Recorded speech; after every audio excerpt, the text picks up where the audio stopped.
Yo, what's going on? This is Abdullah Konte from Win Sports here again with another episode.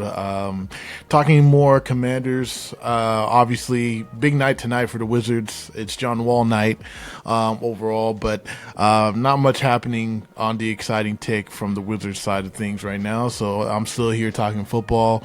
We'll have some coverage of John Wall night tonight on our Instagram. But for the most part, I'm still here wanting to talk about, what's expected in free agency. I know the Senior Bowl is still going on. We're getting updates there. Go check out Josh Taylor again. He's kind of updating us as our person down for the Commanders down south in Mobile. But at the same time, there's discussions to have. We're getting closer and closer to free agency. I'm getting excited for that. We got a lot of time to talk about all the different combinations and possibilities. Yesterday, I had a video about some of the free agents that were linked here, and there were a few that weren't. And I just kind of was looking at a deep dive of a certain position that I kind of wanted to talk about, and that position is running back, man. There's a lot of people in this Commanders community that feels that they don't need a running back. They saw the progress of Bill last year. He had a really good rookie year, started off hot, kind of was a lull throughout the middle of the year, and then turned it on again at the end of the season. And, I think the running game is clearly an important part. I think that's one of the reasons why they had to change with Cliff to Blau, was I think that, either DQ or AP, whoever, essentially made that the final decision, was unhappy with the run game and the relief that they could give to to their quarterback, Jaden. And this team has a really good O-line. I mean, they should really think about investing into this position overall. And so I had some reasons to talk about why they should, kind of like a case for a second running back, kind of like I did with the case for Trey Henderson. I kind of wanted to see, what would be reasons why they should, tackle this and reasons why they shouldn't tackle this, right? And I'm gonna start with the reasons why people are maybe on the, feeling that they shouldn't do this, and it's kind of because, the first thing is people they have Bill, they have the answer at running back. They feel like it's not a position of need. We've heard a lot of people say that if they are going to go offense, in free agency or in the draft, that they should go after a wide receiver, if anything, on offense. And I can understand that completely. I think they do need wide receiver help. They need a lot of help on this squad. A lot of changes probably need to be made, but that is one of them. One of them is wide receiver. But I can make the argument that running back is too. I mean, I think Bill has shown that he is somebody that definitely played above a 7th round level from last year. I think he's somebody that, I would love to see his progression from year 1 to year 2, knowing the offense a little more, or at least knowing how to play in the league a little bit more. I felt like his vision got better throughout the year. I felt like he was trying to bounce things outside a little bit too much at the early part of the year, and he really, really, found ways to break through inside. So I understand that's one argument. The other one is just that, people don't feel like it's worth the money. Like, people don't feel like spending the money on a running back is needed or essential, or one that is if you're going to spend money anywhere, you might as well go spend it on a position of, a quality position, maybe edge rusher, right? Even backer, some places that they feel like there's more help that's needed. I mean, there are some wide receivers in this free agency that they may want to jump on, and then if they, the last one, on reasons why, is that why not draft a guy? I mean, there's running backs. There is a theory that some people have that you should draft a running back every year, or draft a running back very often, even if it's like a 5th rounder, 6th rounder, just get some fresh legs. It's probably the easiest position position to replace. It's one where it's not as technical as a lot of the other positions on the field. So yeah, you can just get a new person each day. You know what I mean? There is a reason why the position was not as valued. It's starting to become more valuable recently, but there was a long period where people were like, hey, we don't even want to touch a running back in the first round, even in the second round. Some people were like, nah, just get one in the sixth and seventh, right? So, why go spend money on somebody who's older when you can get a young guy who's just coming out, fresh legs? And we know that the life expectancy for a running back is not super, super long, right? So those are reasons why people would say no to this. Now, I'm not on that tick at all. I feel like, one, we're starting to see that it's basically like a two-back system nowadays, right? Like most of these teams are starting to be, some of the teams that had the most success this year have been two-back system teams, right? Like you had obviously the Bears, right? They had Swift, they had Monangai, they were running through teams, and I think the philosophy that I think that this team wants to go to is something similar to that. They want to go more into that role of, we're going to rely on running game. We're going to do a lot of play action kind of things, kind of like basically what they've seen with Chicago, what they've seen with Detroit. Obviously with them having Montgomery and having Jahmyr Gibbs, I think that they're kind of wanting to go through that, two-back system. New England had two backs from Andre Stevenson and Trayvon Henderson, obviously. Even Seattle, if you look at Seattle, both teams are in the Super Bowl. I mean, Kenneth Walker, Zach Charbonnet, like there is an element of having two guys that are fresh, being able to do that. And you can make the argument that C-Rod is that second guy to Bill. But I don't know. I do like C-Rod. I think he's more of RB3. But I just think that they need somebody that's maybe just a little bit more dynamic, right? And I think that with the Blau hire, that's kind of the angle that they're kind of going with, right? And the other one is to relieve, some stress off of Jaden and also improve this passing game. I mean, one of the big holes that they had last year was when Eckler got hurt. I think we all kind of underestimated both of the injuries, Eckler and Wise, throughout that game, right? That was the second week of the year because there were two positions of need and they had two specific roles. And Eckler was one that was the passing threat, right? Like they didn't have a passing threat after that. Like, I don't know if people know this. Bill had 9 catches throughout the whole season last year. He had 13 targets and 9 catches, which is kind of crazy for a running back nowadays, right? And I'll go over some of the guys that they should be interested in bringing and how different how much more of a variety of catches and being a part of the pass game that they could help if they were. And I don't know if Bill is just incapable of catching passes or just not a great passing threat. And I think that's if he is going to improve from year 1 to year 2, catching the ball would be the biggest thing I would tell him to go do. I said this earlier on a different pod that he should go and hang out with Luke McCaffrey, because Luke McCaffrey trains with Christian McCaffrey and Bijan Robinson every year, or at least last year he did.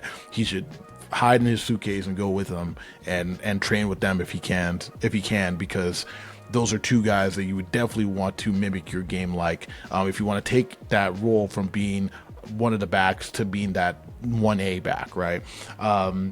So, and then the last thing for me, it's like, I understand people want to draft younger, but if you look at the draft class, it's not that great this year. I mean, you have Jeremiah Love, but he's a first round talent. You have to use that number 7th pick. And with all the holes on defense for this team, it's not really advisable to do that. Like, they would have to really clean up a lot of those spots in free agency for them to have the ability to draft Love. So I don't think that they should or will, actually, unless they change a lot of the team. I think that they really need to use a lot of the draft capital on defense. And if you look at the running back class this year, there is a lot of good running backs this year. This is one of the best free agent draft classes I've seen in a while. So that's kind of what I want to talk about. I want to talk about 3 people that could be utilized on this team appropriately. Now, for those, and this first person probably will be a guy that people won't like at all, or not think it's a smart idea. I think it's worth mentioning, and it's Kenneth Gainwell. And the main reason why is because Kenneth Gainwell is somebody who's had a lot of impact in the passing game in his career in Philly and also last year in Pittsburgh, right? I mean, he had 85 targets. Like we talked about how Bill only had 13, I think I said. He's had 85 targets, 73 catches, right? 486 yards from the backfield. Like he is somebody that could really play that Austin Eckler role if you really want Bill to be your number one running back. I feel like in his situation, it would be somebody that you really wanted to be that number one. If you wanted Bill to be that number one guy, Gainwell would be a great number two to that, right? I understand he's not everybody's favorite. Like he's not the biggest dude. What is he? 5'9", 200 pounds. Like he's not huge. He's not a big guy. But at the same time, he brings a special skill set that I think would be really, really utilized here. And I think that we can't underestimate the screen game or the quick passes or just throwing the ball out of the backfield to a running back. I mean, these are just huge parts of the game that were not utilized last year because of the lack of having a guy who was like that. McNichols probably played that role the best, but still I don't think he's known as like a passing or pass catching running back. Then you have Travis Etienne, who is probably the one that has the most likely to hit free agency from what I've heard and what I've researched overall. He actually had his least amount of targets and catches in his career this past year, but he's only 26 years old. And to go back to Kenneth Gainwell, he was only he's 26 as well. So they're both young guys overall, like a young player that's probably going to get a new deal that, he was playing on a different system and Liam Cohen's system last year. I think it would be somebody who would want a fresh start, and that could really be a good comparison of the 1A to 1B with Bill as well. I like Etienne. I like him a lot. I do think that I would like somebody who he's not too small. He's 5'10", 215. I don't know how well he runs between the tackles, and I think that's the biggest thing here is finding a guy that could who could play all three downs is probably the person that I would want the most for them to attack, because as much as getting Gainwell to be a piece to this puzzle, it would be nice to get a guy who can really be relied upon every single down and can play really well with Bill as well. So I like Travis Etienne. I think he would be a great addition. I don't know how much he'll exactly spend. I probably should have done research on the actual financial parts of these. But he's another person that I think is probably going to test the market. And I think that if they are looking for a running back, I really feel like this should be a strong option. And then we go to the last guy. And for the person that probably is going to be one of the top two that I did not mention is Kenneth Walker. With Charbonnet getting hurt and tearing his ACL, I do not think K9's going to be testing the market at all. He would be on this list, but I'm not going to put him on just because of that reason alone. So my number one guy is Breece Hall. And we saw that Breece Hall was having issues with his team with the Jets last year at the trade deadline. He really wanted to get traded. He's seen how they've been kind of a dumpster fire. I mean, the amount of coaches that Aaron Glenn has gone through just in his 1 year of being there. I don't think Aaron Glenn has much longer there, which is sad.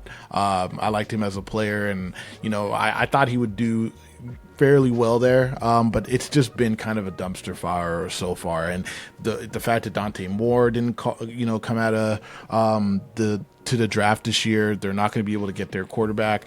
So they're going to have to punt this season to next season until they try to find somebody who's going to, they're going to be able to rock with, unless they make some major trade for like Kyler Murray or somebody like that.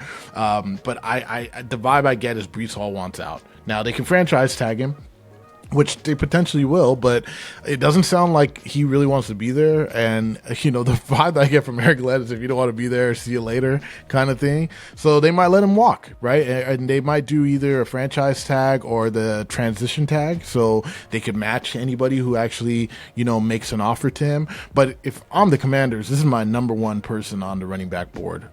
This guy is dynamic. I mean, if you watch him play, he's 24 right now. He's not going to be 25 until May 31st, so he's young. He's played excellent his whole career. He rushed for 1,000 yards for the first time last year. He also had 48 targets, 36 catches.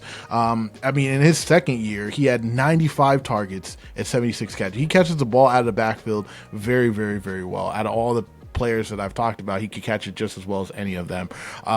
He has breakaway speed. He runs between the tackles. This is a guy who could do everything for you. And if you really, I think it gives me vibes of like how the Packers went and got Josh Jacobs, and then he became their like only running back. They got rid of AJ Dillon, like Aaron Jones left, like they just were like, yo, we're good. Like I feel like Breece Hall could come here, and not to say that he would push everybody to the side, because I do think that Bill plays a role on this team no matter what, but he is a 3-down back, and you really want to help this offense with this offense and how good the O-line was last year, because as much as people want to knock the offense, the O-line was good last year. The O-line was good. Laramie Tunsil was a big part of that. Connor Lee really turned it on in the second part of the year. This O-line is a good O-line. And I think that obviously there is changes with their coaching staff, whatever. So we'll see if that continues. But they have a good O-line. They have the good structure to take a chance on this guy without having to lose draft picks, just having to pay some money. And I think that he's a good quality player that's young, that they should be all over. There has been people who've linked him here. There's been other articles and stuff like that. Not the article yesterday, but he has been linked to this team as a potential guy that they could go after. And if I was the Commanders, if you really want to establish that strong run game, alleviate pressure from Jaden so he doesn't feel like he has to make every play, this is the guy that you go for. So that's it. That's my argument, man. Like I think watch the tape. I mean, this guy is good. And I wasn't even a fan of him when he was coming out of college at Iowa State. I remember people were talking Breece Hall. I just wasn't really a fan. I got to see him last year, or sorry, 2 years ago when they played the Commanders. He sold me back then, but just throughout his last 2 years, you know, I've been very impressed. On playing on a team like the Jets where they don't have a lot of success, it's really hard to keep going, and I felt like he was fighting throughout the whole year. So that is my, argument for him for a running back.